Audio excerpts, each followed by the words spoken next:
apa ya sekarang ya? Balik kira.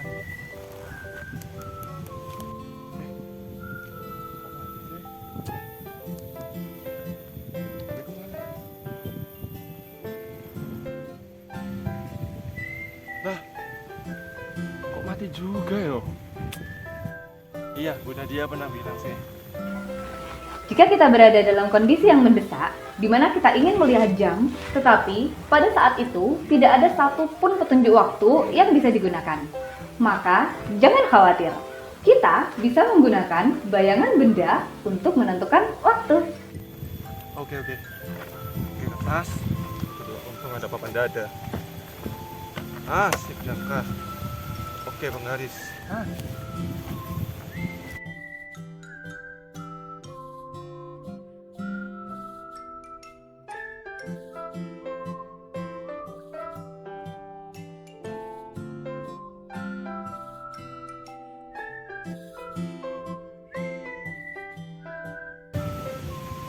Oke, berarti perkiraan, ya ampun, udah jam 10.30 nih. Aku harus segera.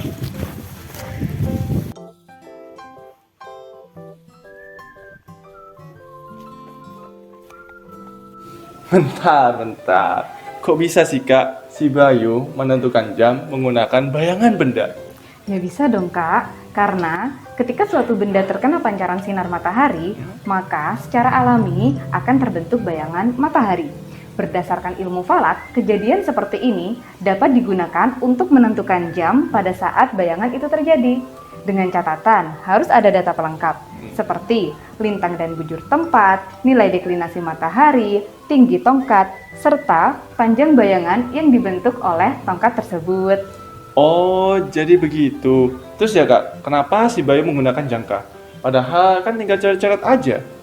Nah, karena tidak ada busur, si Bayu menggunakan alternatif lain untuk melukis sudut istimewa, salah satunya dengan menggunakan jangka.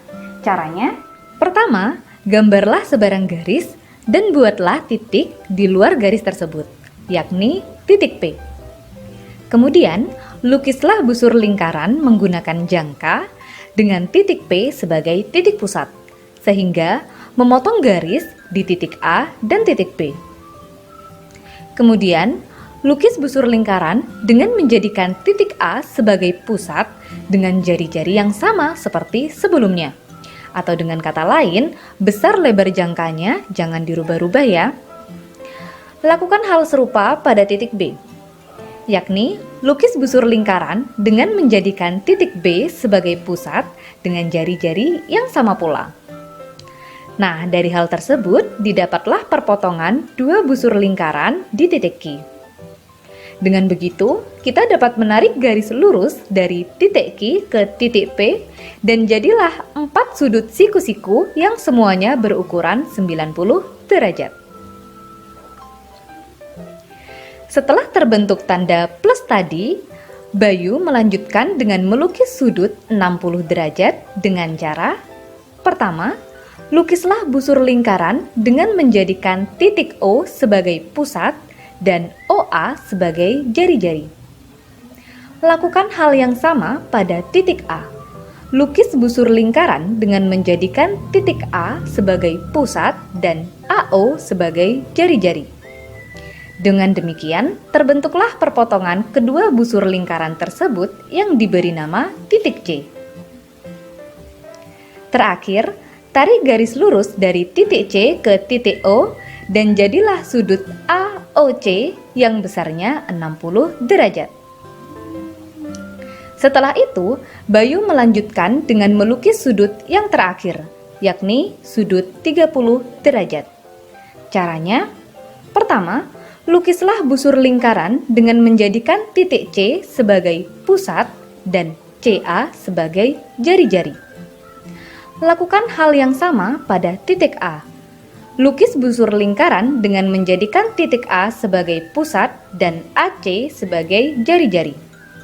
Dengan demikian, terbentuklah perpotongan kedua busur lingkaran tersebut yang diberi nama titik D. Terakhir, tarik garis lurus dari titik D ke titik O dan jadilah sudut DOC yang besarnya 30 derajat. Alhasil, ketiga sudut yang terbentuk, yakni sudut AOD, DOC, dan COP, sama-sama berukuran 30 derajat. Karena pada saat itu belum memasuki tengah hari, maka menurut ilmu astronomis, bayangan yang dibentuk Bayu tidak perlu diputar 180 derajat. Kemudian, Bayu pun memberi keterangan waktu sesuai arah jarum jam. Jam 6, jam 9, jam 10, 11, dan 12. Dengan demikian, Bayu pun dapat memperkirakan jam pada saat itu. Wow, ternyata matematika ini sangat berpengaruh ya Kak dalam kehidupan kita sehari-hari.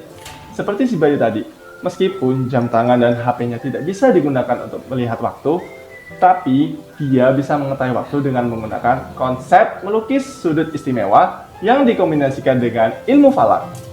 Yap, betul sekali Kak. Jadi, jangan bosan-bosan ya untuk terus belajar matematika.